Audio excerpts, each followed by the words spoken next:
마태복음 12장 22절부터 28절까지 이 땅에 보면 지구가 있죠. 지구가 있으면 나침판의 N극은 항상 북쪽을 향합니다. 북쪽이 있으면 또 어느 쪽에 있죠? 남쪽이 있어요. 북극이 있고 남쪽이 있어요. 그래서 우리나라 이 지구의 기후를 보면 고기압이 있죠? 그러면 또 반대로 뭐가 있어요? 저기압이 있어요. 그래서 이 고기압과 저기압 간에 이 바람이 계속 왔다 갔다 하면서 바람이 붑니다. 그리고 북극과 남극의 그 플러스 마이너스의 그 자기장으로 말미암아 지구에는 자기장이라는 게 있어요. 그 플러스 극과 마이너스 극의 자기장이 있습니다.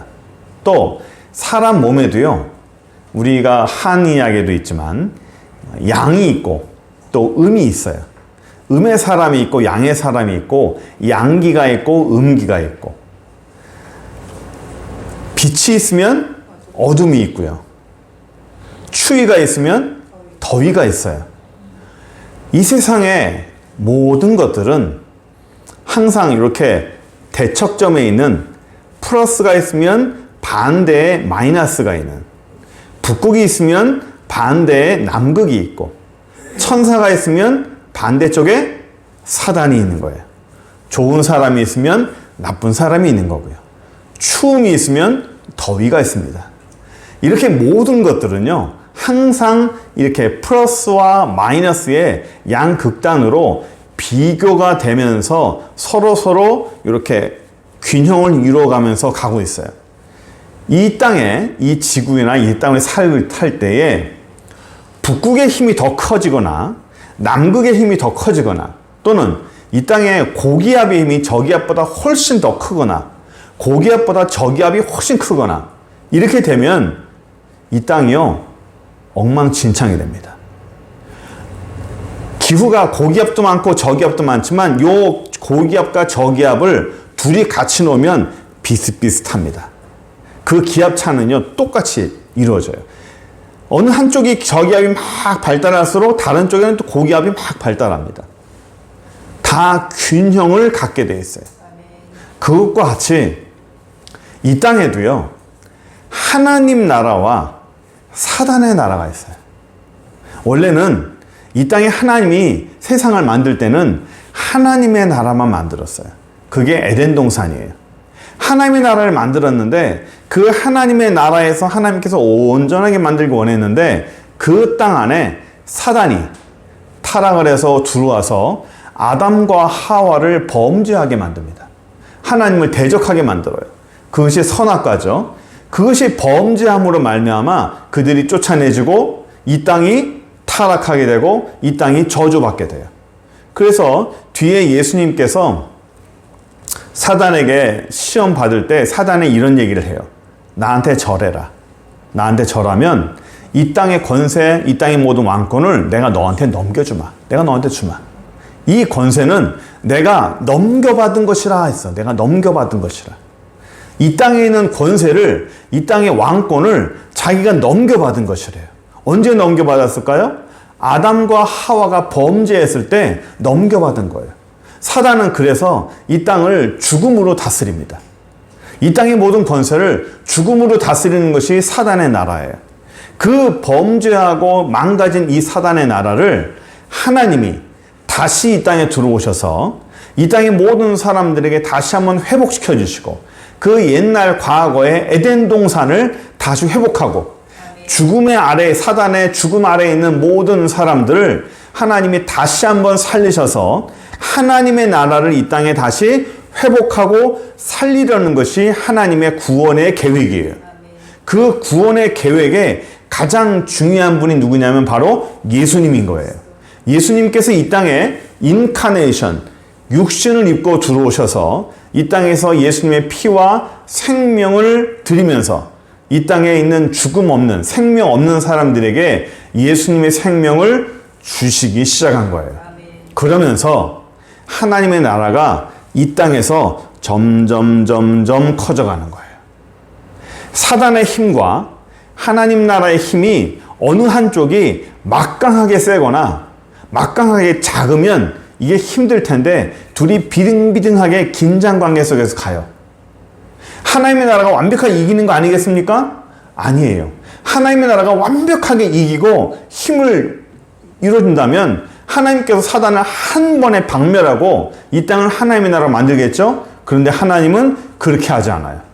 그렇게 하지 않으시고 사단의 나라의 힘과 하나님 나라의 힘을 비슷하게 만들어 놓습니다. 조금 있으면 알겠지만 사단의 나라가 어떨 땐 더 강하게 만들어 놓으셨어요. 그래서 하나님이 이 땅에 사단의 나라에 있는 이 땅에 있는 사람들을 하나님이 사단 밑에서 하나님을 훈련시킵니다. 사단의 그런 모든 고난과 모든 고문 속에서 하나님이 거기서 뽑아내시는 거예요. 하나님의 사람들을 거기서 훈련시키는 겁니다. 진흙 속에서 진주를 발견하듯이 하나님은 하나님의 사람들을 거기서 뽑아내시면서 만들어가기 원하시는 거예요. 그래서 하나님이 통치자고 이 땅에 우리들은 하나님의 백성이 되는 겁니다. 그래서 이 땅에서 하나님의 나라가 점점 퍼져나가는 거예요. 그래서 그것을 나중에 우리가 한번 할 수 있겠지만 겨자씨의 비유처럼 이렇게 누룩처럼 번져나가는 겁니다. 하나님의 나라는 번져나가는 거예요. 그래서 이 땅의 모든 이 땅에 있는 나라들은 사단이 지배를 하고 있고 사단은 수비예요. 자기의 땅과 내 사람들을 뺏기지 않으려고 안간힘을 쓰고 하나님과 하나님 나라는 사단이 가져갔던 그 모든 사람들과 그 모든 지역을 하나씩 회복하는 겁니다. 그래서 이 땅에 사단이 잡고 있는 모든 나라를 하나님 나라로 하나씩 다 번져나가서 마지막에 있는 데까지 전부 다 하나님 나라를 만들어 놓으면 그 다음에 무슨 일이 벌어집니까? 예수님이 재림하시는 거예요. 그게 바로 종말이라는 겁니다. 우리는 몇 주간에 걸쳐서 하나님의 나라를 봤어요. 특히 지난번에는 지지난주죠. 사단의 나라의 역습이라는 주제로 제가 설교했는데 하나님의 나라가 만들어져가는 그런 과정 속에서 그 제일 중요한 사건이 뭐라고 그랬죠? 예수님의 십자가 사건이라고 했어요. 그 십자가 사건을 사단이 어떻게든 막으려고 그 십자가를 어떻게든 이루어지지 않게 하려고 사단이 방해했던 사건 중에 하나가 맨 처음에 모세를 죽이려고 했던 사건. 모세가 태어났을 때 남자아이를 전부 다 죽이라고 그랬죠? 투트모스 1세가. 그 모든 사건 속에서 모세가 죽었나요? 죽지 않았어요. 하나님의 계획하에 철저한 섭리하에 모세는 보호가 되고 잘 키워졌고 훌륭하게 성장을 해서 하나님 나라를 이끌어가는 그런 하나의 중요한 사람이 됐습니다. 그리고 에스더서에서 에스더와 불임절 사건도 있었죠. 그리고 예수님 때 무슨 일이 벌어졌습니까? 헤롯이 예수님을 죽이려고 그랬잖아요. 그래서 2세, 2살 아래는 전부 다 죽여버려라. 그래서 예수님을 죽이면 어떻게 돼요? 예수님의 모든 하나님의 나라가 완성이 됩니까? 안 됩니까? 안 되는 거죠. 헤롯을 통해서 사단이 움직이는 거예요. 그래서 이런 악한 정권 뒤에는 누가 있어요? 사단이 있는 겁니다. 그 악한 사람들이 악한 게 아니에요. 그 악한 사람들 뒤에 그 모든 것을 움직이는 사단의 계획이 있는 겁니다. 사단의 나라가 자신의 나라를 어떻게든 지키려고 하는 그런 것이 있는 거예요. 그래서 우리는 하나님의 나라가 이루어져 나갈 때 사단이 어떻게든 방해를 하고 사단이 얼마나 자기의 열심을 다해서 방해한다는 것을 우리는 배웠죠. 요나서를 통해서 요나가 하나님의 사람으로 돌아오려고 할 때 성경에 뭐라고 되어 있어요?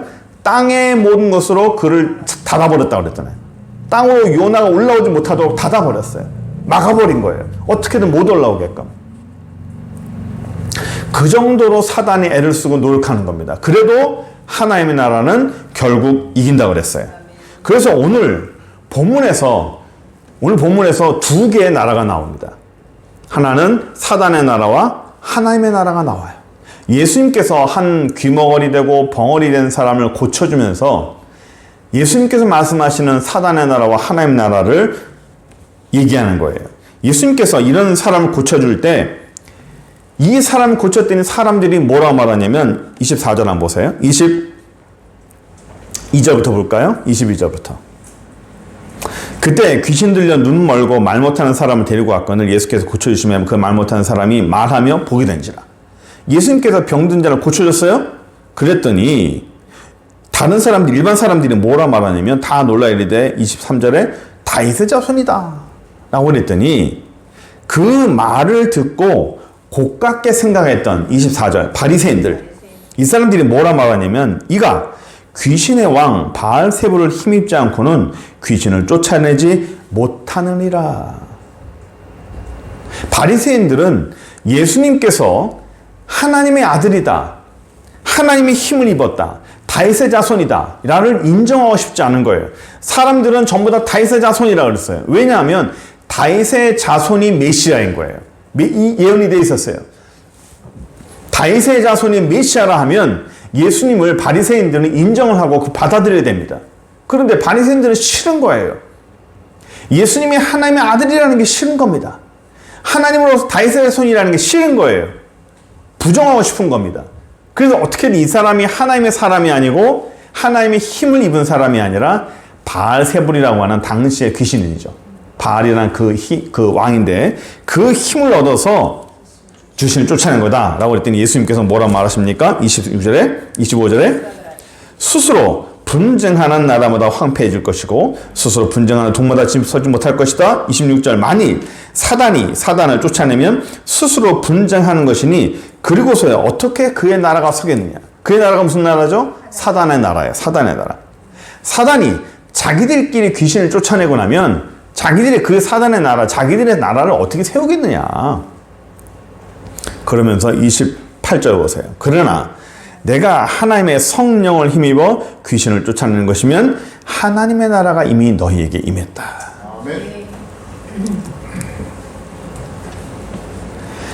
하나님의 나라가 이미 임했다. 예수님께서 이 땅에 오셨을 때 가장 먼저 말씀하신 게 뭡니까? 하나님의 나라가 너희에게 임했다 라고 말하는 거예요. 사단은 그의 나라를 어떻게든 방해하는 겁니다.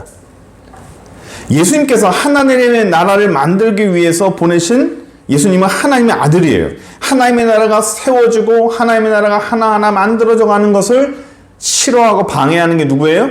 사단입니다. 어떻게든 자신의 나라를 지키려고 하는 거예요.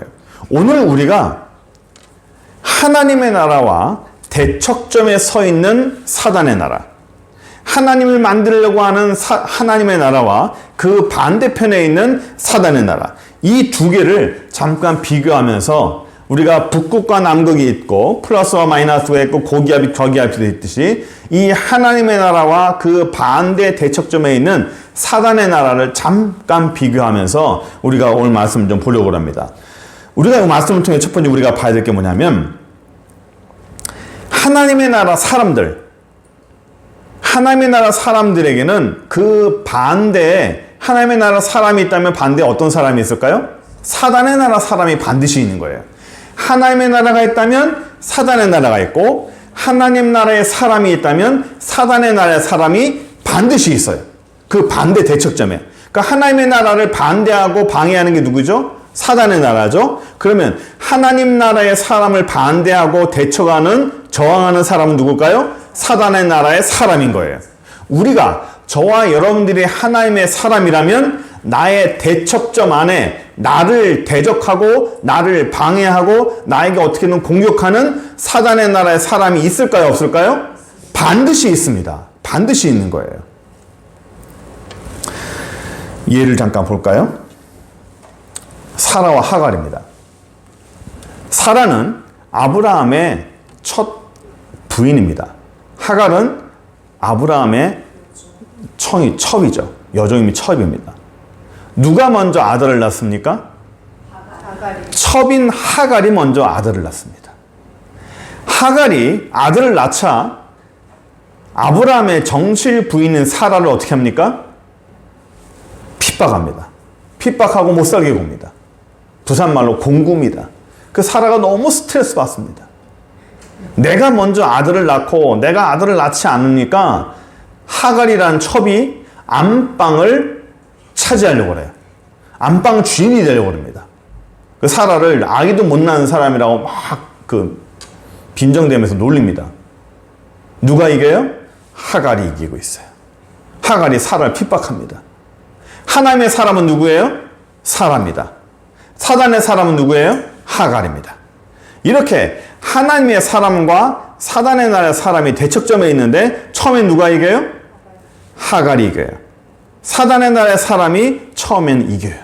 그런데 어떻게 됩니까? 사라가 이삭을 낳죠.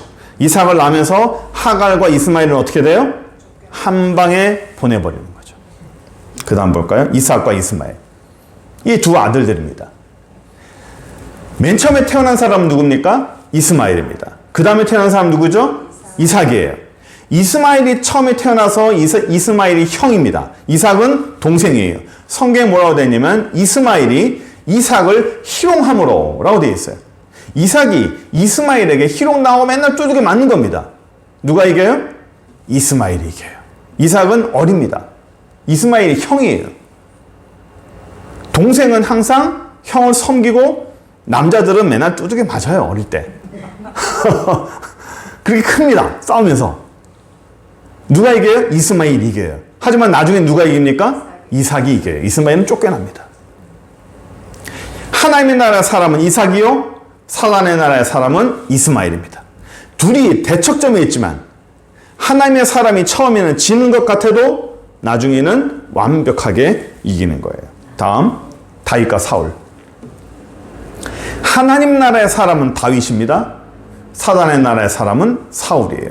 요 둘이 긴장관계 속에 삽니다. 다윗이 하나님의 사울이 왕이었을 때 선지자를 통해서 다윗에게 기름 부음을 부었고 다윗을 왕으로 세웁니다. 하나님이 다윗을 왕으로 세웠어요. 사울이 그것을 알자마자 다윗을 어떻게 합니까? 죽이려고 합니다. 그래서 다윗은요, 하나님 앞에 기름 부음을 받자마자 그 젊은 나이에 어릴 때부터 해서 평생을 어떻게 다녀요? 도망자로 삽니다. 사울은 평생을 다윗을 죽이려고 쫓아다니고요. 사울은 다윗을 죽이려고 쫓아다니고 다윗은 젊은 청년 때부터 나이 장년에 이르기까지 거의 한 20년을 도망자로, 사막에서 도망자로 삽니다.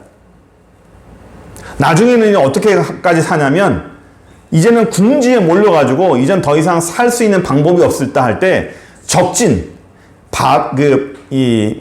적진에 들어가가지고 미친 사람 흉내를 내는 겁니다. 수염에 침을 질질 흘려가면서 벽에다 머리를 막 긁어대면서 미친 사람 흉내를 내는 거예요. 제가 다윗 아니냐? 다윗이 왜 저렇게 됐대? 침을 흘려가면 미친 사람이 됐대? 아이고, 저건 죽여봤자 소용이 없다 해가지고 그냥 불쌍히 여기서 살려준 거예요. 다윗이 그렇게 해서 생명을 구원할 때도 있었어요. 얼마나 비참합니까? 하나님 앞에 기름 부음 받으면 뭐예요? 젊은 내내 평생을 도망자로 사는데 집니까? 하나님 나라가 밀리나요? 사단의 나라가 이기나요? 사단의 나라가 이기는 것 같았어요. 다윗은 평생을 도망자로 살고 맨날 구석에서 몰려 살고 맨날 사막 가운데서 그냥 추위에 벌벌 떨며 살고 다른 사람들 생명의 구걸하며 살고 그렇게 살았어요. 그러다 어떻게 됐습니까? 사울을 하나님이 죽이고 다윗을 왕으로 등극을 시켰죠.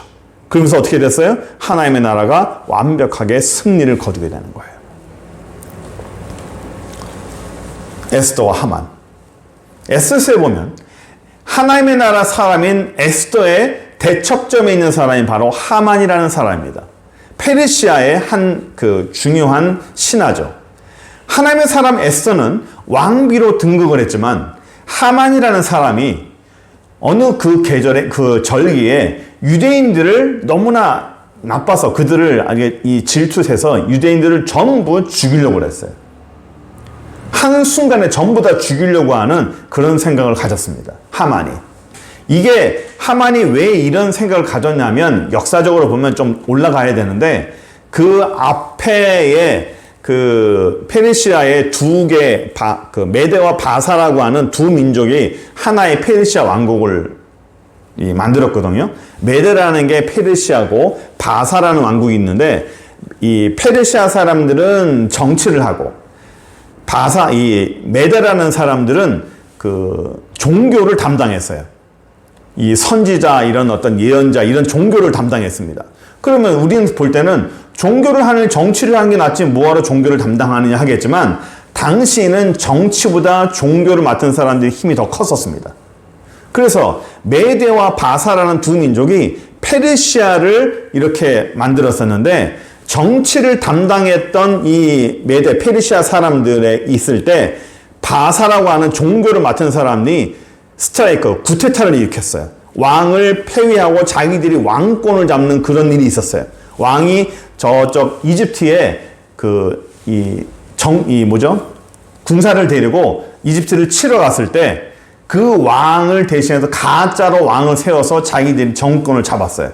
그것을 이집트로 원정을 떠났던 그 왕이 돌아오면서 당시의 종교 제사장들, 이 바사에 있던 종교 제사장들, 그 사람들을 한순간에 한날 한시에 전부 다 죽여버렸습니다.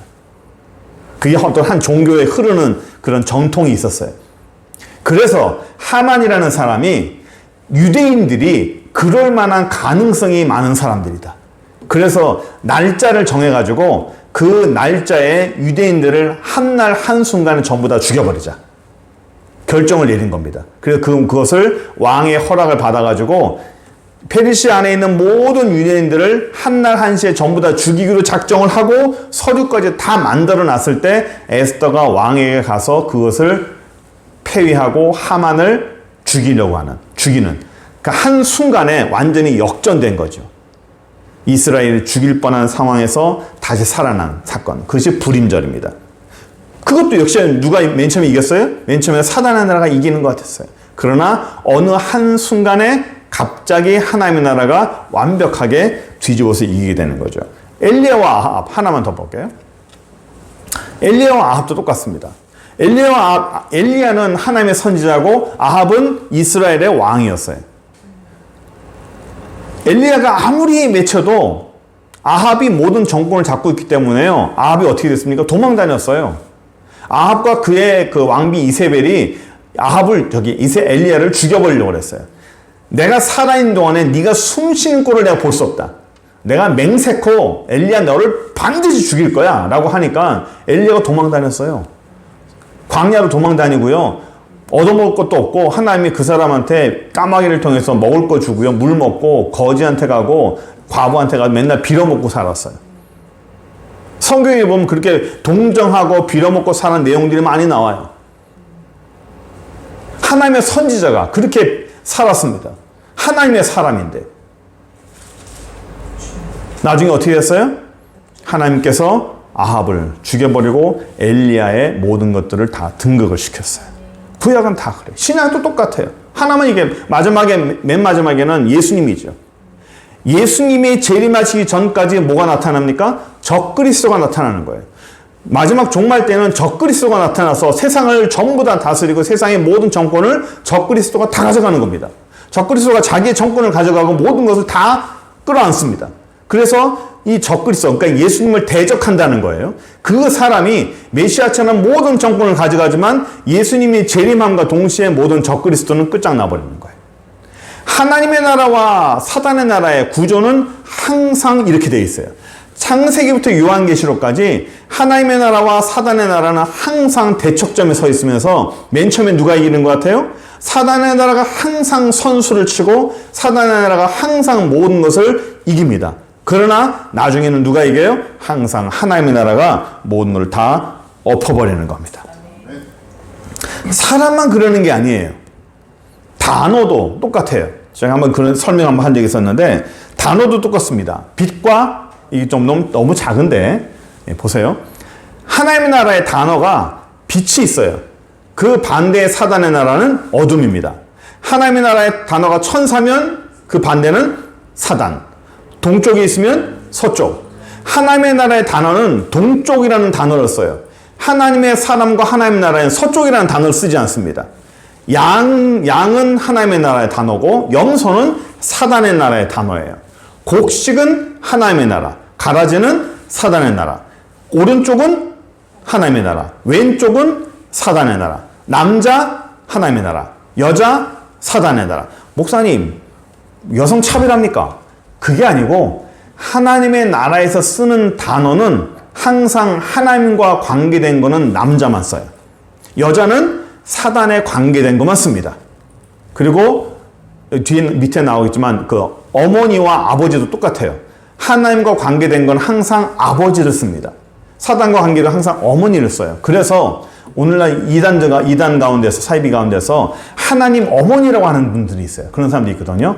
하나님과 관계에 대해서는 어머니라는 단어를 쓸 수가 없습니다. 성경에서는. 성경은 항상 아버지라는 단어만 씁니다. 남자라는 단어만 쓰는 거예요. 하나님의 나라는 천국이고 사단의 나라는 지옥이고 하나님의 나라는 생명이고 사단의 나라는 사망이고 하나님의 나라는 좁은 길, 사단의 나라는 넓은 길. 이게 다릅니다. 쓰는 단어가 달라요. 쓰는 단어가. 쓰이는 곳이 다 다릅니다. 그래서 하나님의 나라는 항상 동쪽에 서 있습니다. 서쪽에 서 있지 않아요. 항상 오른쪽에 서 있습니다. 왼쪽에 서 있지 않습니다. 하나님의 나라는 항상 남자라는 단어를 씁니다. 여자라는 단어를 쓰지 않습니다. 하나님의 나라는 항상 아버지라는 단어를 씁니다. 그리고 하나님의 나라는 넓은 길이 아니라 좁은 길입니다. 그래서 이 하나님의 나라를 아주 잘 표현하는 문장이 뭐냐면 시작은 미약하나 나중은 장대하리라 라고 하시는 욥기 8장 7절이에요. 내 시작은 미약하였으나 너의 나중은 심히 창대하리라. 처음 시작이 왜 미약해요? 하나님의 나라는 처음부터 강력하게 나가지 않아요. 하나님의 나라는 출발이 항상 미약해요. 하나님의 나라는 출발이 항상 좁은 길이에요. 왜 그렇게 작게 시작해? 왜 그렇게 연약해? 왜 하나님의 나라가 그렇게 힘이 없을까? 하나님의 나라가 사단보다 힘이 없나? 라고 생각할 정도로 너무 미약합니다. 그러나 그 나중은 항상 창대하고 항상 위대하고 항상 승리로 끝나게 돼 있어요. 끝이 중요해요. 끝이. 처음 시작은 항상 사단이 이기는 것 같아요. 항상 사단의 나라가 밀리는 것 같아요. 그러나 하나님은 결국에는 이기게 하시는 것이 하나님의 나라예요. 두 번째, 하나님의 사람한테 빛의 축복보다 어둠의 고난이 먼저 온다는 거예요. 하나님의 나라는 아까 우리가 이 하나님의 사람들을 봤죠? 맨 처음에 누가 이겨요? 사단의 나라가 먼저 이겨요. 사단의 나라가 먼저 득세를 합니다. 그러니까 사단이 빛보다 뭐가 먼저 와요? 어둠이 먼저 오는 거예요. 하나님의 나라의 시간은요, 아침부터 저녁이 되는 것이 아니라 저녁이 되고 아침이 되는 거예요. 하나님의 나라는 시간에 시작하면 해가 뜨는 것이 아니라 뭐가 돼요? 해가 지는 것부터 시작되는 거예요. 성경의 모든 명절과 성경의 모든 행사는 언제 시작됩니까? 해가 지면서 시작되는 거예요. 하나님의 나라도 똑같아요. 하나님의 나라의 시간도 해가 지는 것부터 시작되는 거예요. 내가 하나님의 사람으로서, 하나님의 헌신자로서, 하나님의 축복된 사람으로서 이제 출발합니다. 하나님 나와 함께 해주십시오. 그래, 내가 너와 함께 할 거다. 내가 너를 축복할 거다. 오케이, 내가 너를 높이 세워줄 거야. 약속을 쫙 받고 출발합니다. 그러면 약속받고 출발하면 어떻게 돼야 돼요? 하나님이 조명을 쫙 쏴주고 햇볕도 올려줘서 그 앞길을 챙챙하게 열어야 되겠지만 하나님의 사람들은 어떻게 해요? 해가 지기 시작해요. 그때부터 어두워지기 시작하는 거예요. 그 사람은, 하나님의 사람은 그때부터 어둠이 시작되고 그때부터 어둠을 견뎌야 되는 거예요. 밤새도록 그 어둠의 시간을 견뎌야 아침이 오는 겁니다. 왜 하나님의 사람들은 그렇게 해요? 왜 하나님이 그렇게 할까요? 하나님은 처음부터 만들어진 그런 사람을 원하는 게 아니라 그 저녁부터 아침까지 그 밤새도록 그 시간을 버텨내고 견뎌낸 사람, 그 불 가운데 통과한 사람을 하나님은 원하시는 거예요. 하나님의 사람을 아무나 만드는 것이 아니라 밤을 통과한 사람, 불을 통과한 사람을 하나님은 원하시는 거예요. 그래서 그 다음에 해가 떴을 때 하나님이 그 사람에게 온갖 축복과 은혜를 주시는 것이지, 밤을 통과하지 아니하고 불을 통과하지 아니한 사람을 하나님이 쓰신 역사가 없어요. 하나님이 그런 사람을 그냥 축복해 주신 역사가 없습니다. 아무렇지도 않았는데 하나님이 그 사람을 축복한다고요? 아무것도 안 했는데 그 사람을 하나님이 이끌어 주신다고요? 아니요, 그렇지 않습니다. 하나님의 사람은, 밤을 통과하지 않은 사람은 하나님의 사람으로 만들지 않습니다. 불을 통과하지 않은 사람은 하나님의 사람으로 하나님이 사용하지를 않는 겁니다. 우리 창세기 때, 창세기 하나님이 천지를 만드실 때 빛이 있으라 하심에 빛이 있었고라 되어 있죠. 그렇죠? 빛이 있었고. 그래서 빛과 어둠을 나누사라고 되어 있습니다. 빛과 어둠을 나누사라고 되어 있는데 영어의 성경에 보면 그냥 divide, 분리하다라고 되어 있는데 이 히브리 성경에 보면 하나의 뜻이 더 있어요. 그 뭐라고 되어 있냐면 어둠 가운데 어둠과 빛을 나누다 뿐만 아니라 어둠에서 빛을 뽑아내다라고 되어 있어요. 박 목사님 그거 아시네. 어둠에서 빛을 뽑아내다라고 되어 있어요. 어둠에서 빛을 뽑아내다면 맨 먼저 뭐가 있는 거예요? 어둠이 있는 거예요. 처음의 시작은 뭐였어요? 어둠입니다. 하나님의 사람들을, 하나님의 백성들을 하나님이 어떻게 하나님의 사람 만듭니까? 어둠 속에서 저와 여러분들을 뽑아내는 거예요. 어둠 속에서 죄와 사망에서 죽을 수밖에 없는 저희를 하나님이 어둠 속에서 뽑아내서 성별하는 겁니다. 뽑아내서 구분하는 거예요. 뽑아내가지고 하나님의 사람으로 만든 겁니다. 이게 구분하다예요. 디바이드, 구분하다는 거는 기존에 있는 걸 그냥 딱 잘라서 반 나눈다는 뜻이 아니라 이렇게 뽑아내서 구분한다는 것이 바로 성별하다, 구분하다는 뜻이에요. 그러므로 빛이 먼저입니까? 어둠이 먼저입니까? 어둠이 먼저예요. 어둠이 먼저입니까? 은혜가 먼저입니까? 시험이 먼저입니까? 시험이 먼저입니까? 천사가 먼저 옵니까? 사단이 먼저 옵니까? 사단이 먼저 옵니다. 이 공식을 우리가 잊어버리면 안 돼요. 축복이 먼저 옵니까? 어려움이 먼저 옵니까? 어려움이 먼저 옵니다. 예? 하나님 나라의 이 영적인 원리를 잊어버리면 안 돼요. 내가 왜 하나님 앞에 헌신했는데, 하나님 앞에 축복하고 하나님이 약속했는데 왜 내 현실은 왜 엉망이지?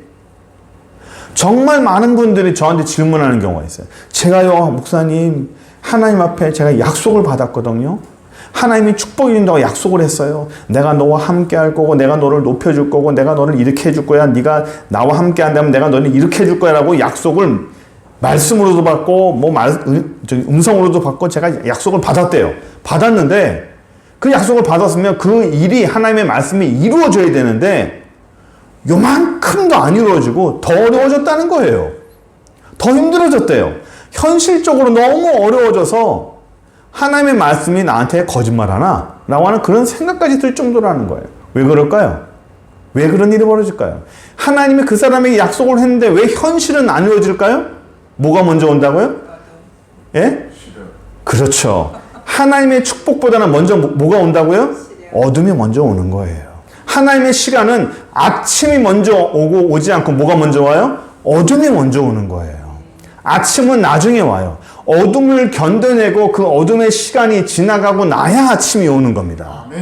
불이 지나가기 전에는 하나님의 은혜가 나타나지 않아요. 하나님은 도자기를 만들 때 도자기를 만들고 나서 바로 사용하지 않는 겁니다. 도자기가 어디로 들어가야 그 도자기를 쓸 수 있어요? 불 안에 들어갔다 나와야 그 도자기는 사용할 수 있는 거예요. 불에 들어가지 않고는 그 도자기는 사용할 수가 없어요. 절대로 사용할 수 없습니다. 깨져버리고 금가버리고 사용 못합니다. 반드시 불 안에 들어갔다 나와야 그 도자기는 사용하는 거예요. 불 안에 집어넣고 나서 그 불 안에 있는 도자기는 뭐라고 소리치죠? 뜨겁다고, 죽겠다고, 살려달라고. 예? 도공한테 나 좀 살려달라고, 왜 나를 이 불 안에 집어넣냐고, 나한테 불 안에 집어넣는 이유가 뭐냐고, 내가 뭘 잘못했냐고, 내가 뭘 잘못했길래 이 불 안에 있냐고, 이 뜨거운 불 안에 난 죽을 것 같다고, 살 수가 없다고, 나를 살려달라고 금식기도 하고 새벽기도 하고 40일 치라기도 하고 살려달라고 소리치면 도공이 그 그릇을 빼내줍니까? 안 빼내줍니까? 빼내줘야 돼요? 빼내줘야 됩니까? 빼내면 안 되는 거죠. 빼주면 안 되는 겁니다. 언제까지 있어야 되는 거예요? 예, 시간이 다 찰 때까지. 아침이 언제 옵니까? 밤이 다 지나고 나면 아침이 오는 거예요. 그 밤이 다 지나가야 돼요. 그래서 어둠이 클수록, 사단의 시험이 클수록 그 다음에 아침이 더 강렬한 겁니다. 시험이 너무 커요. 야, 이거 은혜가 크겠구나. 사단이 방해가 많아요? 야, 이거 하나님의 은혜가 크겠구나 라고 우리는 생각을 합니다. 왜? 밤이 깊을수록 아침은 더 강렬한 거예요. 그러므로 시험이 오고 어둠이 오고 고난이 먼저 온다면 그 다음에 우리가 뭘 기대할 수 있습니까? 하나님의 은혜와 축복을 우리는 더 많이 기대할 수 있는 거예요. 그래서 우리는 하나님 나라의 이 영적 원리를 우리가 놓치면 안 돼요.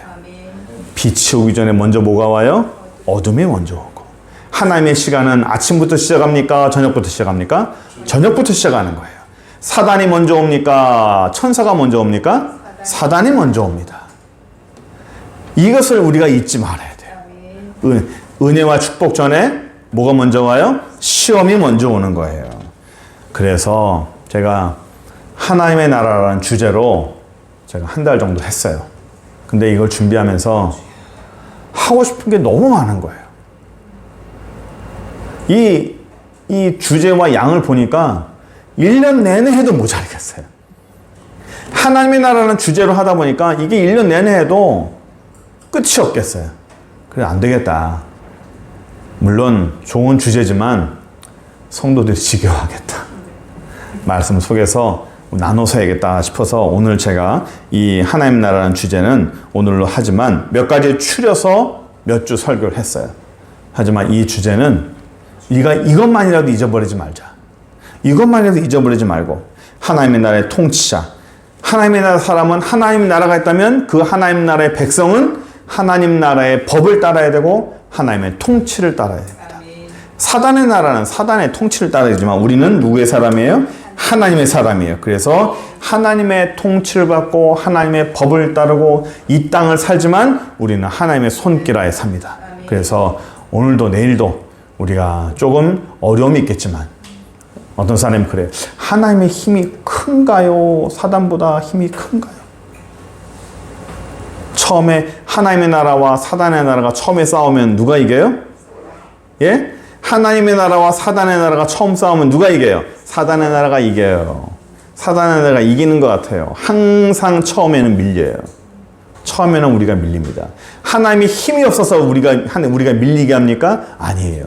하나님 나라에 힘이 없어서 밀리는 것이 아니라 처음에는 밀리게 하고 사단의 힘이 킨 것처럼 보이나 그 속에서 우리의 힘을 키우고 진흙 속에서 하나님은 진주를 발견케 하고 불 속에서 점점 단련케 하는 것이 하나님의 사람을 만드시는 하나님의 방법 중에 하나입니다. 금과 은은 어디서 단련됩니까? 불 속에서 단련됩니다.